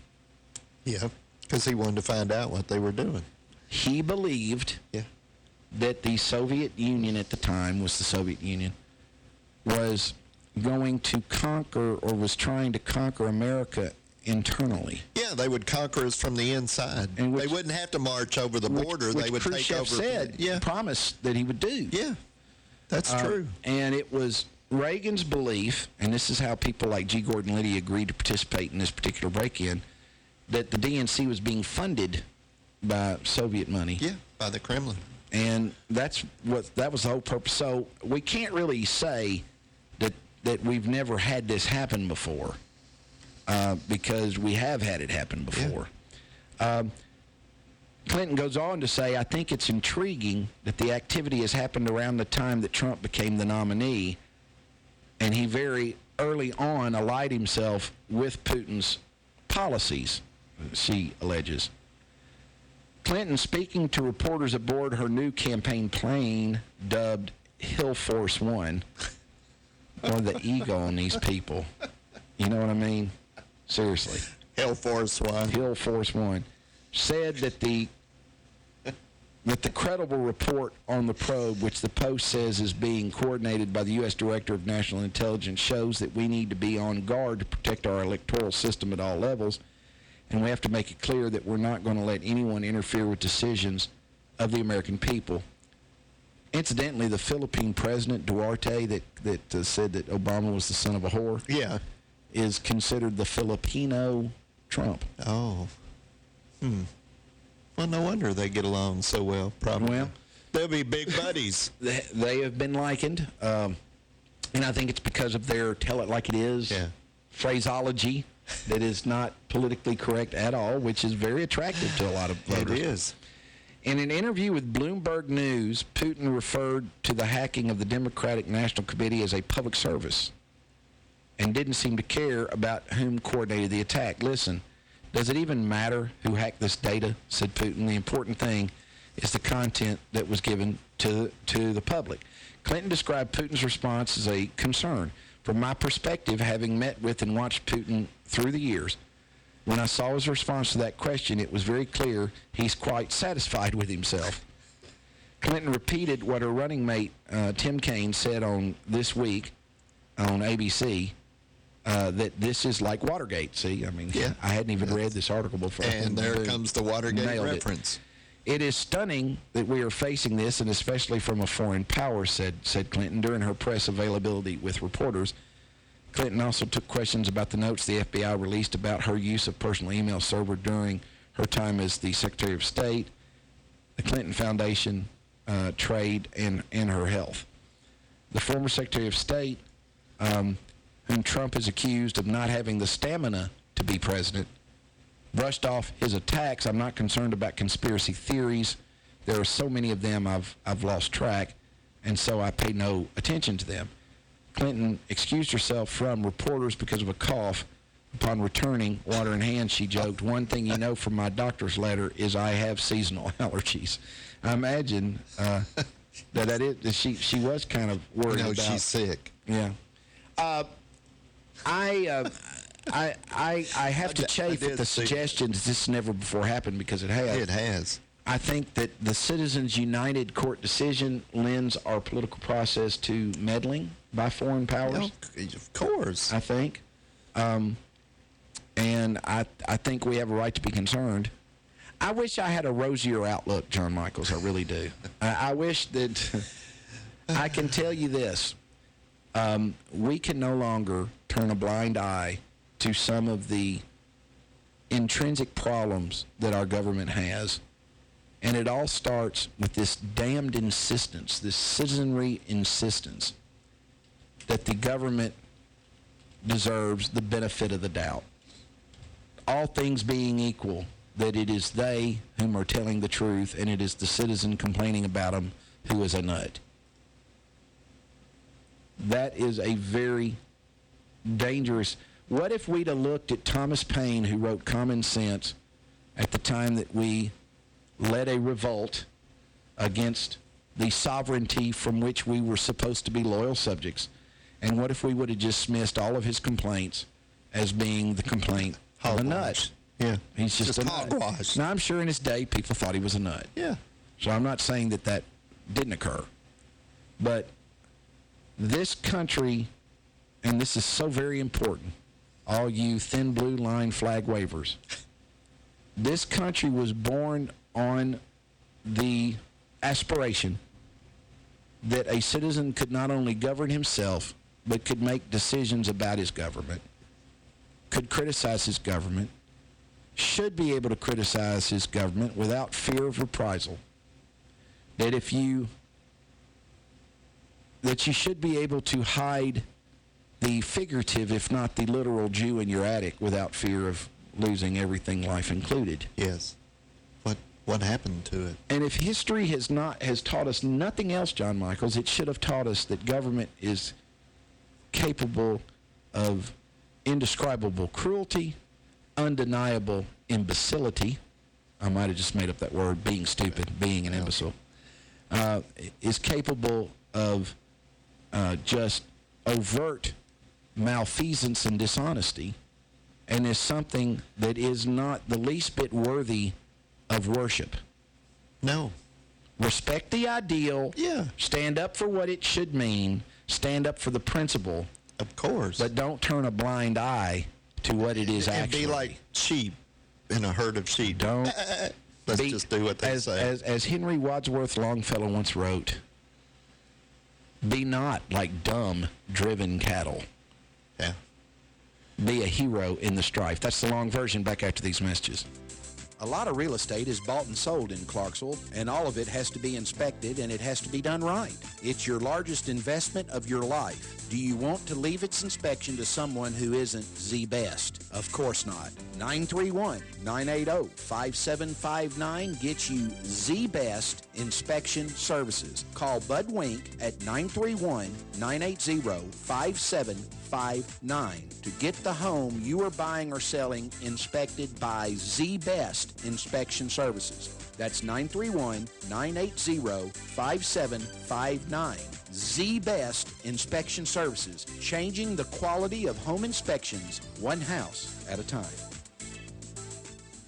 Keller Williams affiliate broker Jackie Harker knows a family's most valuable asset, whether buying or selling, is the home. Jackie Harker with Keller Williams Realty in Clarksville, Tennessee, would tell you her most important investment is in you. Whether buying or selling a mansion or a starter, the smart money is placed with Harker. Keller Williams' Jackie Harker will work tirelessly to make sure your buying or selling experience will be pleasant and your expectations will be exceeded. Call Keller Williams' Jackie Harker at 931-801-3946 today for all your home buying or selling needs. That's 931-801-3946. And remember, whether buying or selling a mansion or a starter, the smart money is placed with Harker. 931-801-3946. Jackie Harker. Call her today. WJZM Radio is Clarksville's only news talk radio station. And for the best coverage of local news and current events, you can depend on WJZM Radio. Listen to WJZM Radio and live online at WJZM.com. WJZM Radio. Many people simply believe they will never get in trouble with the law or need a lawyer, whether it's the sobering event beginning with blue lights in the rear view and ending with an arrest for DUI, being charged with a crime, or some unfortunate episode has occurred. The law office of Lynn Morton realizes you may not have planned on needing an attorney. Going to court without a professional qualified lawyer will result in disastrous consequences or an outcome in your case that causes havoc in your life for years. You need representation by a lawyer who not only has specialized knowledge, but who truly understands the anxiety, confusion, and devastation faced by someone facing criminal accusations or dealing with an array of other legal problems. Having an experienced, committed advocate like Lynn Morton on your side can make all the difference in your case. With support and guidance, you will have the ability to face your legal situation with confidence that can only come from knowing your case is in capable, dependable hands. Lynn Morton is dedicated to safeguarding her clients' rights and providing them with the attention and consideration their case and future deserve. For these most bitter moments, Lynn Morton can step forward to lend a helping hand and guide you through every aspect. Call Lynn Morton in your most trying time of need. 931-906-0000.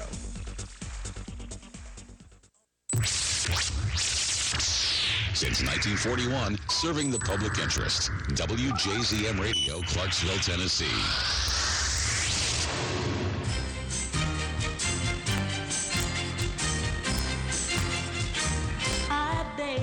Pardon. I never promised you a rose garden along with the sunshine. sunshine. There's gotta be a little rain sometime. Amen to that, huh? Yes, that's pretty true. Breaking news. Fox News anchor Greta Van Susteren has left her post after 14 years on air. The network's new co-presidents, Jack Abernathy and Bill Shine, announced today. Really? Van Susteren's departure came hours after ousted Fox News chairman Roger Ailes reached a $20 million settlement with former anchor Gretchen Carlson. If you'll remember, Greta was critical of these women who came forward and called them all liars. Yeah. Is that not right? I think that's right. Anyway, reached a $20 million settlement with former anchor Gretchen Carlson, who accused him of sexual harassment before she left the network earlier this summer. The network also offered Carlson a public apology for the fact that she was not treated with respect and dignity that she and all of our colleagues deserve, according to Vanity Fair. Fox News' Britt Hume will take over as host of Van Susteren's show On the Record, of which I have appeared. Yes, you have. I have appeared. I mean, I think that's a fairly popular show, and she was fairly popular on the network. Beginning Tuesday night and lasting through Election Day, I'm happy to take on this assignment for the balance of this extraordinary election. Who is it taking over for? Britt Hume. Oh. So what we're doing is we're settling with all the women and firing them and replacing them with men. That's not sexist. He said in a statement released by the network, "My colleagues have set a high standard for political coverage, which I'll do my best to uphold. As one of the best political analysts in the industry, Britt is the ideal choice to host a nightly political program while the most dynamic and captivating election in recent history unfolds," says Abernathy and Shine, the new heads of Fox. Greta will end We're up grateful somewhere. for Greta's many contributions over the years and wish her continued success, they added. Now, let me say this. Greta Van Susteren, who interviewed me on her show On the Record. I know, and I've made light of her, but I mean, she's always been seems like a solid person. She was the one person back when I was defending Arthur March that understood, because of her own professional experiences, what an extraordinary job I had done in his defense. And she never, even though she was a former U.S. attorney. Yeah. Now, I've been on Nancy Grace's show. Yeah, she's gone. And Nancy Grace is gone, but I've been on her show before, and I worked for her. You know, I was a local news correspondent for her.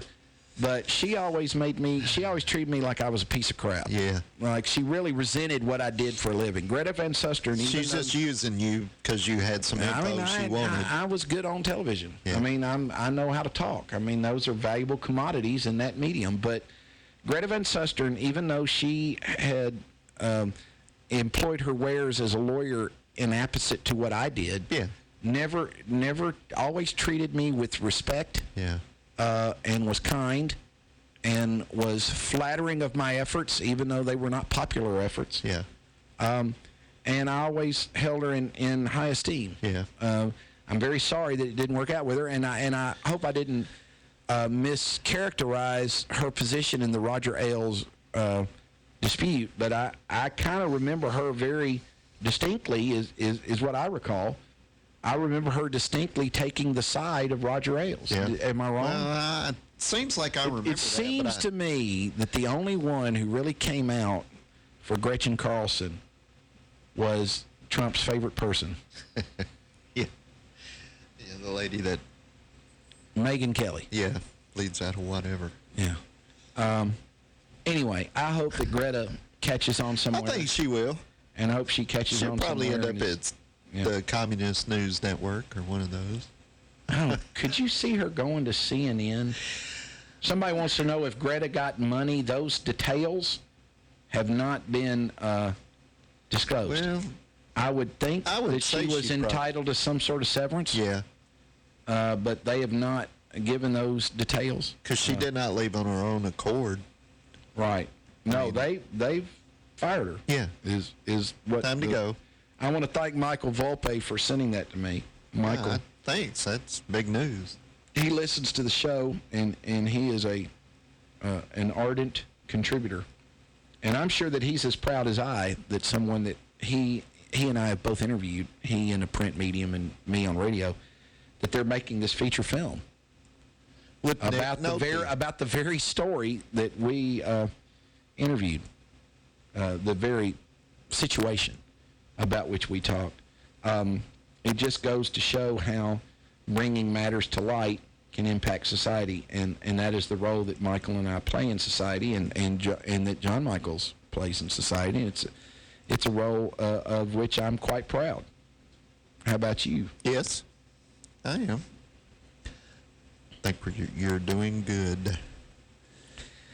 Well, I can tell you this. this. To get the message out, that's for sure, because people just don't believe until it happens to them. In a story that comes under the category of who the hell cares, Lindsey Vonn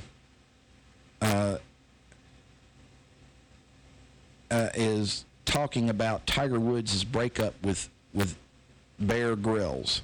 Grylls. Is it Grylls? He's the outdoor guy, right? Lindsey Vonn took a break from surviving Corsica to talk about her relationship with Tiger Woods. The two were in a relationship for 3 years and split up in late 2015. Vonn said to Bear Grylls, and it might be Grylls, "I loved him so much, I still do. It just didn't work, you know." She explained the troubles of two famous athletes, stating it was too much with his competition schedule in mind. That's funny because I don't think he's played golf in 3 or 4 years. That's what I was just thinking. He hasn't competed. I think it is Grylls. When Grylls asked if she was currently dating anyone, she said, "No, I'm not. I'm single, and it's nice to put the priority back on myself and just do what I need to do." Tiger Woods has really, really never recovered from the loss of the perception that he's the All-American good guy. Yeah. But you want to know what was my first inkling that Tiger Woods all was not well? Was a piece of crap? And I think he's a piece of crap. I think personally he's probably somebody that I wouldn't. You wouldn't want to sit down and have a beer with? No, sir. And I'll tell you why. He's a very poor tipper. He's always listed among the worst tippers in the celebrity crowd. And there was one story one time where he brought in this very, very large party and had like a $20,000 bill, which $2. And he tipped some unbelievably low amount, like maybe $10. And it is just, in my mind, and I'm just sticking up for the servers out there, if you can't afford to tip your server, you really can't afford to eat out. No. And that is, by and large, for what this person is working. And if you've accepted, now, if they did not serve you well, that's a different story. I don't think a gratuity is automatically owed. I think it is somewhat tied into the service that you receive. But if you're served well, and you refuse to adequately remunerate at a societally accepted and prescribed amount for good service, I think you're stealing the labor of that person. Yeah, because these people don't make big money. I mean, the money they make really depends on their service to you and what you provide back to them. Well, what you've just taught them is you've taught them that what they do isn't valuable, and that you certainly didn't appreciate a value from it. Yeah. And that there was no need in them trying to work to render a good service because it wasn't going to be remunerated anyway. That's right. And I don't know that those are lessons you really want to teach them.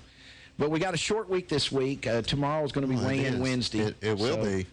I want to say this, too, about the Doctor's Diet Clinic. I am down. They're doing good. Well, they're doing very well. I am doing well enough on this diet that I am hitting the golf ball noticeably further. Oh. You know, your drive. Yeah, my drive is lengthened. I'm making a much better pass. I'm making a much more athletic pass at the golf ball. Those of you that are golfers know about what I'm talking. But like yesterday, I hit a par 5 at Noverdale in 2, and my second shot was with a 3-iron. I carved it up there about 15 feet for eagle with a 3-iron. And, you know, so I'm not only seeing the benefits of being thinner. Yeah. I'm more agile. I'm more vigorous. Well, it's helped your athletic ability. And I'm getting through the golf ball with much better timing. Yeah. Because of the fact that I'm generating sufficient enough club head speeds to where I'm hitting the ball the distance that gives me an opportunity to compete. So just the myriad benefits that come. And if you want to join me in the march towards and better you can health, do it a natural way like you have. Like I'm doing it. Yeah. I'm not taking anything. I really am not taking anything that would require a doctor's prescription anyway. Yeah. Even though if I were to want to do that, they have a doctor on site that can do that for you. Randy Fincham and I are on this march together. Yeah. And he's lost quite a bit of weight. And boy, it came out in his song. His song's fantastic. Not that, I'm sure you can. Yeah, he posted a picture the other night, and I couldn't even see him. You didn't even know who he turned sideways. He disappeared. I was like, "Where's Randy?" He's on there. Oh, there he is. There. He's really a talented guy. Yeah, he's a good guy. I mean, he's a good guy, and he listens. Send us a check in the mail. Yeah, Randy, you've given enough. Nah, just kidding. I can't even imagine what it would cost to get him to do what he did for us. If you had somebody put that together for you, you'd be spending a few thou. Wouldn't you? Yeah. Yeah, I mean, just the studio time. If you had somebody write something you like, put music to it, then go in the studio and record it, you would be throwing down a few thou.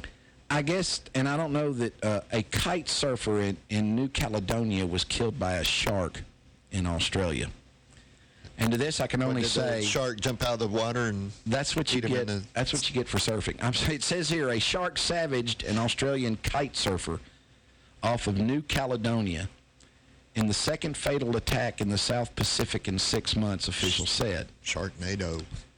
And the man was in his 50s, was kite surfing inside the reef at Kuamak. He fell and was bitten. No.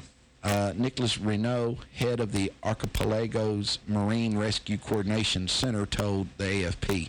The unidentified man is from Fremantle on Australia's southwest coast, was out with several other people on a catamaran, and they raised the alarm. A rescue boat was sent to help, but emergency crews were unable to save him. He suffered a deep bite to the thigh from a big shark. We don't know for the moment what species. The last fatal shark attack in New Caledonia, a French territory east of Australia, was in April when a woman was killed on a beach on Po in the west of the island group, Po being the name of the island. There were 98 shark attacks globally last year, the highest number ever recorded, according to researchers at the University of Florida, which has been collecting data since 1958. Theories on the increase include global warming. Global warming! Rising water temperatures caused by climate change, making sharks pissed. I'm sorry, change their habits. The El Nino weather pattern, which was particularly powerful last year, and the increasing popularity of water sports. Guys, there's no such thing as global warming. It's all in your head. These sharks know that we're impacting detrimentally the environment, resulting in higher water temperature, crazy shark, resulting in shark sweat. This guy just happened to fall down into a shark-infested area and he was bitten. These sharks are not going to take it anymore. They are going to get even with us. They know who's responsible, and they're going to hold us accountable. They're mad as hell, and they're not going to take it. Not anymore. Thank you for joining us today. For John Michaels and Fletcher Long and everybody here at the Long Version, we are out. I'm calling Fletcher Long. They searched the car again. They couldn't find nothing wrong. I caught a charge again. I'm calling Fletcher Long. They searched the car again. They couldn't find nothing wrong. Let me talk to my lawyer. Get him on the phone. The bow tie killer, a.k.a. Fletcher Long. When it comes to the law, I know my rights and when they're wrong. When it comes to going to court. A home is one of the biggest investments you can make. One of the best ways to start your house hunting is to contact a home loan pro you can trust. The 2015 Reader's Choice favorite banker, Matt McWhirter of F&M Mortgage. Call Matt McWhirter at 931-906-0006 or stop by the F&M office in Sango. Equal housing lender, member FDIC.